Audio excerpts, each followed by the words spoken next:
ہر طرح کی تعریف اللہ سبحانہ و تعالیٰ کے لیے ہے جو رب ہے تمام جہانوں کا، اور جس کے اختیار میں ہم سب کی جان ہے، اور بالآخر ہم سب کو اسی کی طرف لوٹ کر جانا ہے۔ کروڑوں درود و سلام نبی کریم صلی اللہ علیہ وسلم کی ذات اقدس پر کہ جنہوں نے بھٹکی ہوئی انسانیت کو ایک ایسا صراط مستقیم عطا کیا کہ جس پر چلنے کا انعام اللہ کے یہاں وسیع جنتیں ہیں۔ کانفرنس ہو رہی تھی اور اس کانفرنس میں مولانا لاہوری رحمۃ اللہ علیہ ان کا خطاب تھا، اور ان کے خطاب کے دوران نماز کا وقت ہوا، اور نماز کے بعد جب وہ امامت کے لیے کھڑے ہوئے تو عطا اللہ شاہ بخاری رحمہ اللہ کے آنے کی خبر ملی، اور تو اسی دوران مولانا لاہوری رحمۃ اللہ علیہ پیچھے ہٹے اور حضرت سے کہا کہ حضرت آپ کھڑے ہو، کہا کہ نہیں آپ پڑھائیں نماز، کہا کہ ایک سکھ زادے کی اتنی ہمت، کہا کہ ایک سکھ زادے کی اتنی ہمت کہ وہ سید زادے کے آگے کھڑا ہو اور امامت کرائے۔ تو شاہ جی نے جو جملے کہے تھے وہ تاریخی جملے تھے۔ جب کہا مولانا لاہوری رحمۃ اللہ علیہ کہ حضرت آپ پڑھائیے، ایک سکھ زادے کی اتنی ہمت کہ وہ ایک سید زادے کے آگے کھڑا ہو کے امامت کروائے، تو شاہ جی نے کہا اے تیرے جیسے سکھ زادے کے اوپر میرے جیسے ہزاروں سید زادے قربان ہوں۔ واللہ اللہ سبحانہ و تعالیٰ کی توفیق سے، جہاں اللہ سبحانہ و تعالیٰ کا کوئی ثانی نہیں ہے، جہاں اللہ سبحانہ و تعالیٰ کے سوا کوئی معبود حقیقی نہیں ہے، جہاں رسول اللہ صلی اللہ علیہ وسلم کے بعد کوئی نبی نہیں ہے، آپ خاتم النبیین، اور جہاں دس the last and final statement، یہ قرآن جیسی عظیم کتاب نہیں ہے، اللہ کی قسم اس امت جیسی کوئی امت بھی نہیں ہے کہ جو اپنے بعد میں آنے والوں کو اپنے آگے کھڑا کر دیتی ہے۔ میرے اللہ سبحانہ و تعالیٰ کی توفیق سے یہ ساری برکتیں ختم نبوت کی برکت سے ہیں۔ میں دیکھ رہا تھا کہ یہ آپ لوگ تو اسکول کالج یونیورسٹیوں میں پڑھنے کے لیے جاتے ہیں، پیسے دے کے پڑھتے ہیں، اور یہ دیوانے، یہ اسد اللہ بھائی، یہ آج سے 2 مہینے پہلے سے اس پروگرام کی تیاری کر رہے ہیں، اور آج جب اس پروگرام کا دلہا ان کو ہونا چاہیے تھا، آج یہ پلاسٹک کی چپل پہن کے یہاں پہ آپ کی تعلیم و تربیت کے لیے یہ تڑپ، یہ دھڑک، یہ للہیت، یہ ختم نبوت کا جو ان کے اندر اللہ سبحانہ و تعالیٰ نے ایک ایمان پیدا کر دیا، اللہ سبحانہ و تعالیٰ نے جو ان کو توفیق عطا فرمائی۔ اور میرے شیخ خالد متین صاحب کہاں لاہور سے، ان سے تو ملنا مشکل ہوتا ہے، اور آج 3 گھنٹے سے یہاں گفتگو فرما رہے ہیں، یہ دیوانہ وار آپ کو پڑھا رہے ہیں، سکھا رہے ہیں چیزیں دے کے، جبکہ ہوتا کیا ہے کہ آپ لوگ تو اسکول کالج یونیورسٹیوں میں جاتے ہیں، منت سماجت کے ساتھ کورس کرتے ہیں، پیسے دے کے کورس کرتے ہیں، وقت لگا کے کورس کرتے ہیں، یہ یہاں اپنا وقت بھی دے رہے ہیں، صلاحیتیں بھی دے رہے ہیں، انعام بھی دے رہے ہیں، پیسے بھی دے رہے ہیں۔ واللہ اگر میں ایک جملے میں یہ ساری بات کہوں تو وہ یہ ہے کہ سچی بات ہے کہ ابھی تک ہمیں ختم نبوت کی قدر و قیمت کا پتہ نہیں چلا۔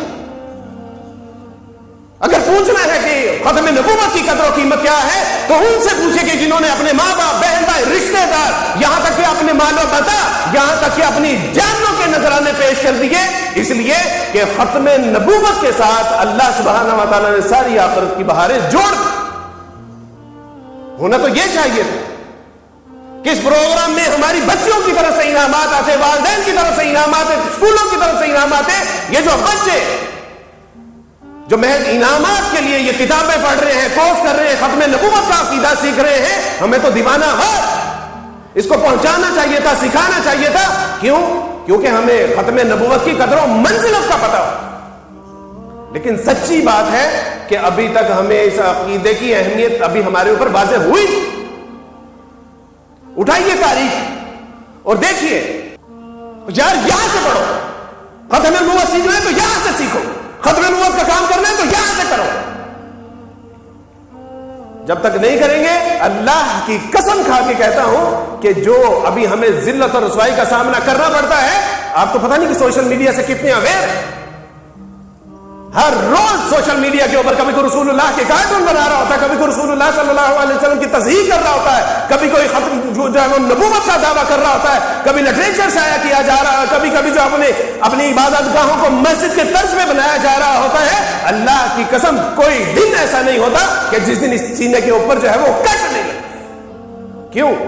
کیونکہ ہم اپنی دکان، مکان، کاروبار اور خاندان کے چکر میں، اس عقیدے کو پڑھیے، اس عقیدے کو سمجھیے.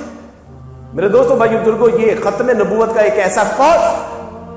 کہ اس کے اوپر آپ کے ساتھ جو ہے وہ اہل حدیث بھی اکٹھے ہو جاتے ہیں، اس پہ دیوبندی بھی اکٹھے ہو جاتے ہیں، بریلوی بھی اکٹھے ہو جاتے ہیں، اس پہ یہاں تک کہ شیعہ بھی آپ کے کندھے کے ساتھ کندھا ملا کے کھڑے ہو جاتے ہیں. اور اس وقت سب سے زیادہ جو ہمارے اندر اختلافات ڈال کے، ہمارے اندر جو پینیٹریٹ ہو رہے ہیں، ہمیں جو تہس نہس کر رہے ہیں، ہمارے اندر بگاڑ اور پھوڑ پیدا کر رہے ہیں، وہ یہ فرقہ واریت. ہمیں کہتے ہیں کہ دیکھیں یہ کوئی دیوبندی ہے، کوئی اہل حدیث ہے، کوئی بریلوی ہے، قرآن کی ایک تفسیر کسی کوئی کرتا ہے، دوسری تفسیر کوئی کرتا ہے. ہمیں یہ اس طرح سے پھاڑ رہے ہیں. لیکن میرے دوستوں بھائیو بزرگوں، اس میں ہمیں اتحاد اور اتفاق سے کام لینا ہوگا. اللہ کی قسم کھا کے کہتا ہوں کہ جو ختم نبوت کے کام بریلوی، دیوبندی، اہل حدیث، شیعہ تک بھی کر رہے ہیں، میں ان کے جوتے اپنی زبان کے ساتھ صاف کرنے کے لیے تیار ہوں. اس بات سے، اس تفریق سے نکلیے کہ یہ دیوبندی اہل حدیث بریلوی ہے. ہم نے یہ دیکھنا ہے کہ جہاں کہیں بھی رسول اللہ صلی اللہ علیہ وسلم کی ذات اقدس پہ، آپ کی ناموس کے اوپر جو پہرا دے رہا ہے، میں اس کا غلام. اور میں اسد اللہ بھائی سے آج ایک بات کرنا چاہتا ہوں. اسد اللہ بھائی، میں وہ شخص ہوں کہ جو اللہ سبحانہ و تعالیٰ کے ہاں رجسٹرڈ فقیر ہوں.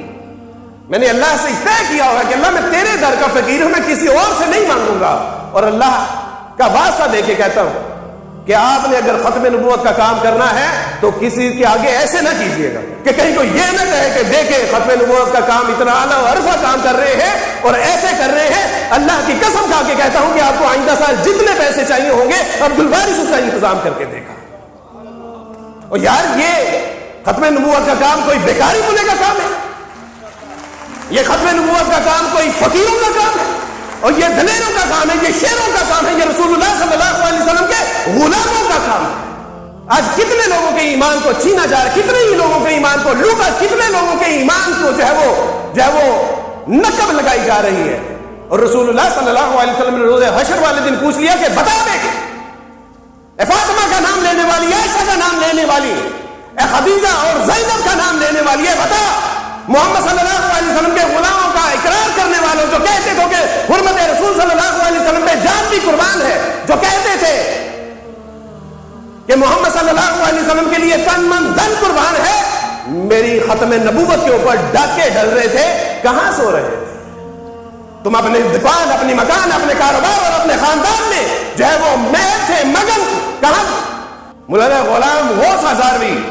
رحمت اللہ علیہ کئی دنوں سے تھکے ہارے گھر آتے ہیں اور گھر آ کے ابھی اپنی اہلیہ کے پاس بیٹھے ہی ہیں اور اہلیہ نے کہا کہ بچے کی بہت شدید طبیعت خراب ہے. ڈاکٹر کے پاس لے کے گئے اور ڈاکٹر نے کہا کہ ان کے پاس وقت بہت کم ہے اور چند دیہڑے کی جنت کو نال کچھ وقت گزارو. اور گھر پہ آ کے کہا کہ اللہ والی کو کہا کہ اللہ کی بندی اب اس کے پاس وقت بہت کم ہے، کچھ دن ہے اس کے ساتھ گزارتے ہیں. اور ساتھ ہی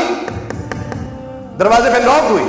باہر گئے، کہا کہ جی، کہا کہ حضرت یہ ساتھ والے گاؤں میں ایک زندیق آیا، لوگوں کے ایمان کو تہس نہس کر رہا ہے، ختم نبوت کے اوپر جو ہے وہ تیشے چلا رہا ہے. مولانا نے کتابوں والا تھیلا پکڑا اور چلنے لگے تو بیوی نے کہا کہ یہ چند دن کا مہمان ہے. بیٹے نے بھی ہاتھ پکڑ لیا اور کہا کہ ابا چند گھنٹے ہیں میرے پاس، کم سے کم یہ تو میرے ساتھ گزار لیجئے. کہا کہ بیٹا اگر مر گیا نا، اگر مر گیا تو گاؤں والے جنازہ پڑھا دیں گے، جنازہ فرض کفایہ ہے، دین ختم نبوت کا کام فرض عین ہے. اب اس ٹاپ تک نہیں پہنچے تھے کہ پیچھے سے اطلاع ملی کہ آپ کا بیٹا انتقال کر گیا ہے، لیکن ادھر فرض کفایہ تھا، ادھر فرض عین. اور جب واپس آئے تو بیٹے کی شکل دیکھنی نصیب نہیں ہوئی، سیدھا قبر پہ گئے اور زار و قطار ہوئے. کہا کہ بیٹا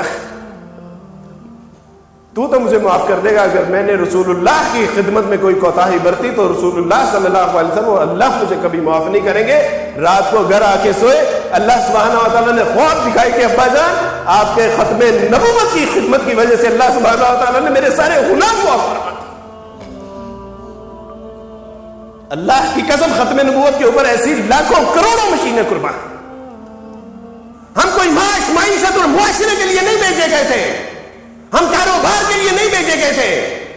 ہم تو اس لیے بھیجے گئے تھے کہ جو رسول اللہ صلی اللہ علیہ وسلم کے دامن رحم سے نکل چکے ہیں، بھٹک چکے ہیں، میرا روی کا شکار ہو گئے، ان کی رشد و ہدایت کا ذریعہ بنے۔ اور کیا کہا اللہ سبحانہ وتعالی نے؟ کنتم خیر امۃ اخرجت للناس تأمرون بالمعروف وتنہون عن المنکر، you are selected peoples، تم منتخب کردہ لوگ ہو، اس لیے کہ اللہ سبحانہ وتعالی کی بتائی ہوئی سکھائی ہوئی راہ سے جو لوگ بھٹک گئے ہیں، جو راہ گم کر بیٹھے ہیں، ان کی رشد و ہدایت کا ذریعہ بن سکتے۔ اپنے بچوں کو وقف کیجیے، اس لیے کہ اللہ سبحانہ وتعالی نے رسول اللہ صلی اللہ علیہ وسلم کے غلاموں نے کہا تھا کہ جو ختم نبوت کا کام کرتا ہے اس کی کمر پہ رسول اللہ صلی اللہ علیہ وسلم کا ہاتھ ہوتا ہے۔ طلال چودھری سے لاکھ اختلافات صحیح، لیکن اس نے کہا کہ میں نے اپنے بچوں کا نام محمد رکھا ہے، اور میں نے ان سے کہا کہ اس نام کی تو لاج رکھ لو، ہم بھی تو رسول اللہ صلی اللہ علیہ وسلم کے غلام ہونے کا دعویٰ کرتے ہیں، وہ اس دعوے کی لاج رکھ لو۔